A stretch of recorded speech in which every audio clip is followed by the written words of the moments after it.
Testing, testing, 1, 2, 3. We're here to talk about the Insecure finale. What's up, y'all? It's your boy Beasley here. Hope you all are staying cool, calm, and collected out there. So you guys, the time has come. Yet we have another series finale on our hands. The series finale of Insecure. You know, I must say it's been quite a ride with this show. It's had a lot of ups and a lot of downs. And you know, in the grand scheme of things, I've come to the conclusion that when it comes to a show's series finale, like, I'm not going to be 100% satisfied. Like, you know, I stopped watching Game of Thrones because I heard their finale wasn't what it was supposed to be. It didn't give what it needed to give.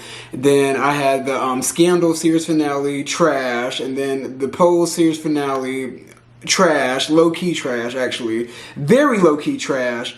But now we have the Insecure finale. But I must say, when it comes to finales, I've just given up on them being like 100% perfect because, you know, creative writing is an art form. And, you know, that creative writer, you know, when they're constantly writing over and over again for the same characters, they can end up being bored with the shit, basically. So by the time they get to a show's series finale after having like 5 seasons, I can see where they kind of just want to phone everything in because they're done writing for these characters. You know, despite, you know, the quality of the show waning because of their lack of care, a lot of these people that write for these shows get burned out on writing for the same characters, the same storylines, blase blase. But I will say, to Issa Rae's credit, in the grand scheme of things, despite how I feel about this season, and I'm going to get into that a little bit later, but in the grand scheme of things, the Insecure finale was good, and it was a lot better than the rest of the series finales that I have seen in the past few years.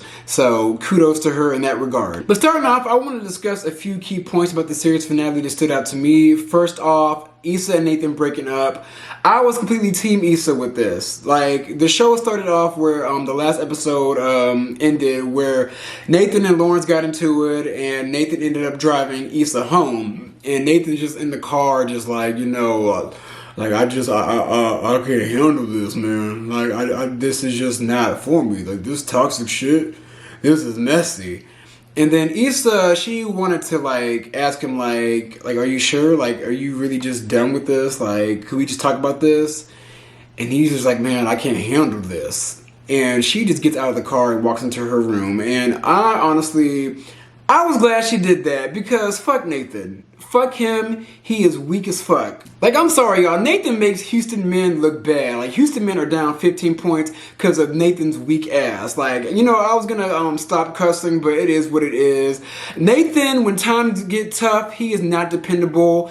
And when things get a little challenging for him, he is always going to exit stage left. Like, no matter what, he's always going to give up. So a lot of people pointed out that they wanted Issa to fight for Nathan. Why? That man wouldn't fight for himself. I knew that man was a punk whenever he got punked inside of his own barbershop. Like, I'm sorry, y'all. I know this is all acting and they're all in character, but Nathan was a well-written character because he was a low-key villain. Like, he's a ghost. Like, he is not dependable, and Issa needs a man that's going to be there for her in the long run, and he is not there for the long run. He's only there for the good times. The minute there is a single inkling of a challenge, he is always going to walk away. Nathan is a mark-ass, punk-ass, bitch-ass nigga. Sorry, I'm just saying it. And then we move into Molly, Miss Molly the Maid.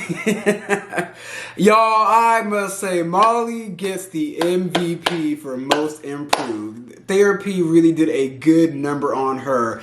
I completely hated Molly last season. Like, Yvonne Orgy, you played the fuck out of this character, girl, because I could not stand Molly. When I did a review on that one episode where she got into it with Issa and almost like sabotaged her her festival that she put on, I cussed her the fuck out in that review, y'all. But I will say, like, over the years, just seeing Molly just like have self-accountability and self-awareness and just being there for Issa, all the way up to her, like, finding the love of her life, who was, like, right under her nose the entire time. That is sometimes how love ends up. You know, the person that you cannot stand or never looked at romantically ends up being your soulmate. And she found that in Torian. Torian was a complete asshole. Real talk, though, I think those two were like the mirror of each other. And that's why they couldn't stand each other, because they were just like each other. And I think over time, Molly and Torian both healed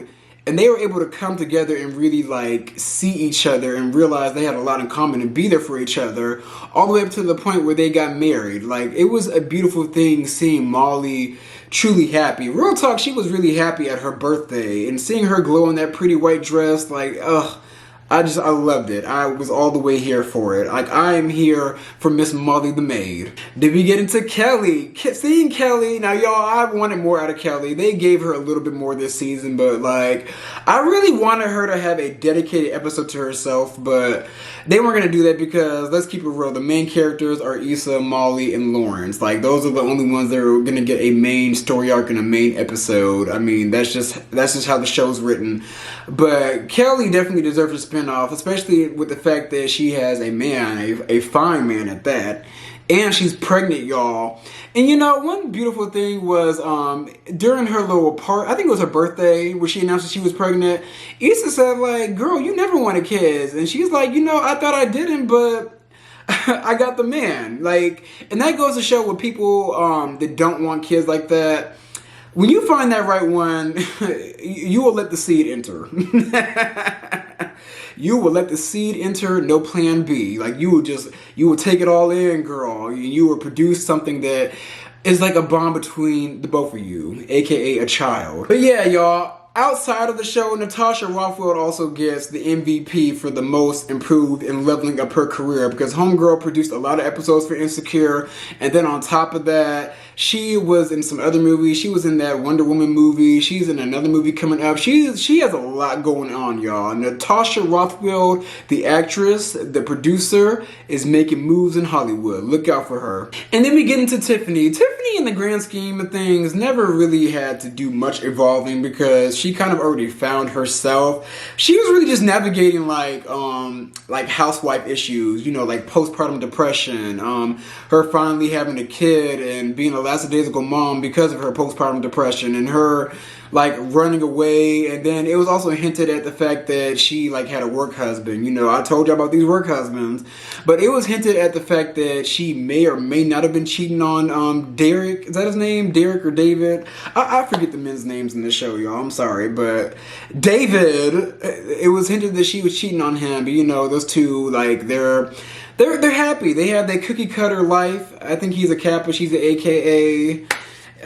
You know what they say about them Greeks. But she had an issue with moving to Colorado, Denver, Colorado from California, which I would have an issue too. Like, if I lived in Los Angeles, I would not be trying to leave Los Angeles. Like, I'm just keeping it real. Like, Los Angeles and Houston, if I ever leave Houston, it's only going to be to live in Los Angeles. Nothing more than that. Everything else in the United States is irrelevant. And New York. Don't forget about New York.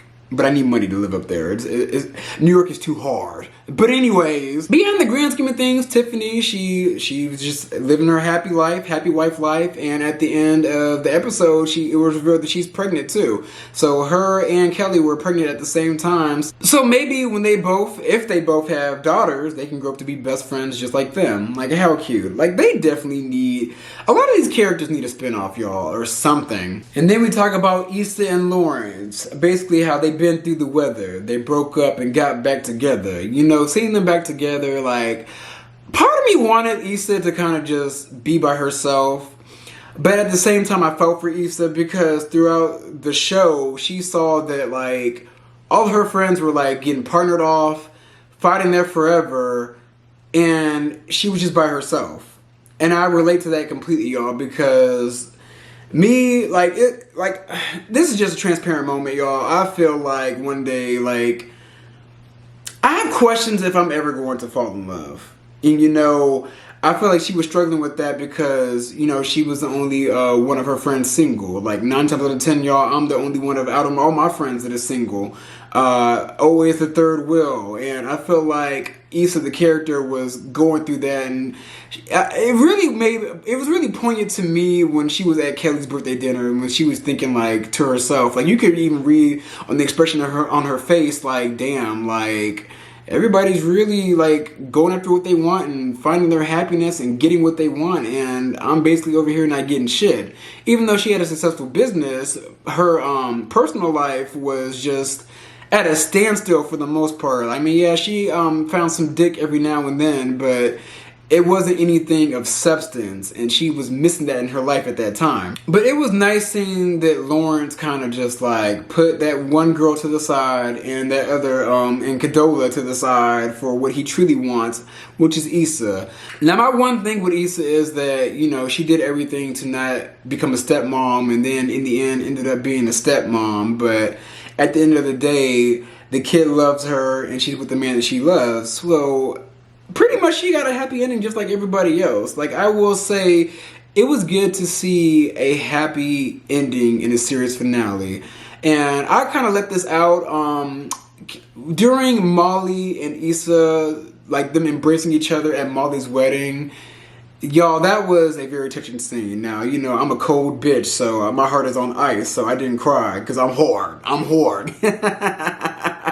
No, I'm just kidding. But, you know, it was a touching scene, especially finding out after the fact that that scene was, like, real, because that was their last time filming with each other in a scene together on the set of Insecure. So Molly and Issa were legit, like, bawling, crying. Like, they were just like, God damn, like, this, the waterworks, it's coming. Like, that made the scene even more touching, learning those facts after the fact. So overall, in regards to the series finale, I must say, like, I didn't really, like, go all the way up for it. Like, it didn't really excite me, but at the same time, I can recognize good content when I see good content, and I will say the series finale, in my opinion, on the scale, I would give it an 8 out of 10. It was really good. But y'all may be mad at me.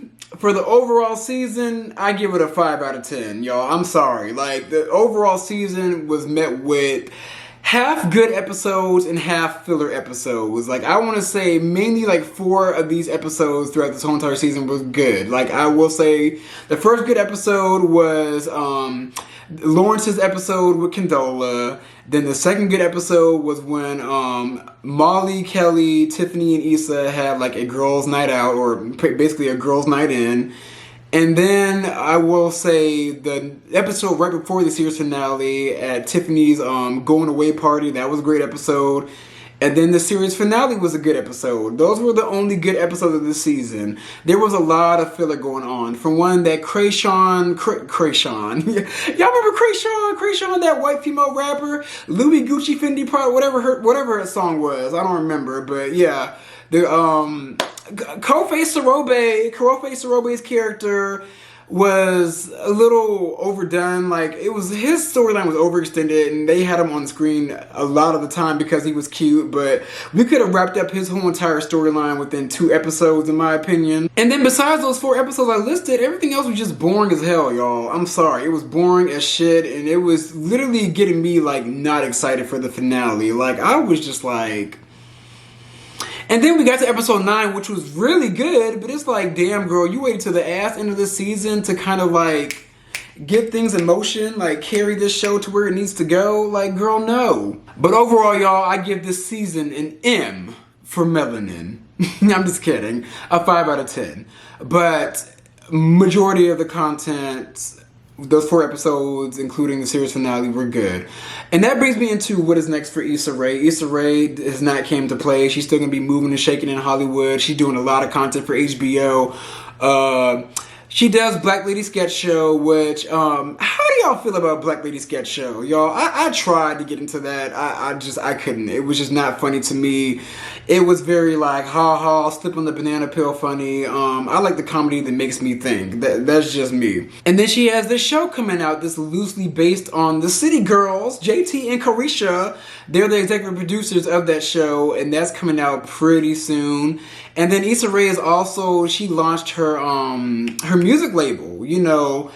Her music label, you know, a lot of the artists that she features on her show, some of them I think are actually underneath her label. But I will say, I saw an interview recently about Issa Rae entering the music industry, and she revealed basically what I've been telling y'all this whole entire time, that the music industry is one of the worst industries she has ever came across. Like, she said it's like a lot of sharks and snakes, and it's just not a collaborative space like you would think it is. Like, acting in Hollywood is one thing, but the music industry is just like Bitch, the devil. The devil. And lastly, from what I remember, she has this show coming out about this bisexual guy navigating life, navigating through dating both men and women and trying to find himself in his career. I don't know if that's still coming out, but I think it's like a working title.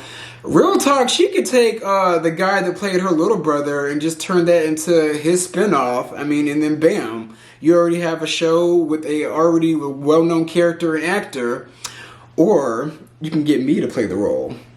Call me. But yeah, y'all, Issa Rae did not come to play. I will say The Insecure has reached its last day, but overall, I will say, I think in maybe like 5 to 10 years, we deserve an Insecure movie just like, you know, The Best Man Holiday. Like, that would be... Baby, Issa, that's a good idea that would bring you a buku amount of money, girl. An Insecure movie in the next 10 years. Start writing that shit now, girl. You could probably write it within 10 months. Probably way less than that because you're creative. But yeah, y'all, Issa Rae, I love you. I love you, boo, and I will support anything that you do. But those are my views. Let me know how you guys feel about the Insecure series finale. Be sure to like, comment, and subscribe. I'm going to come back at you guys with some more content.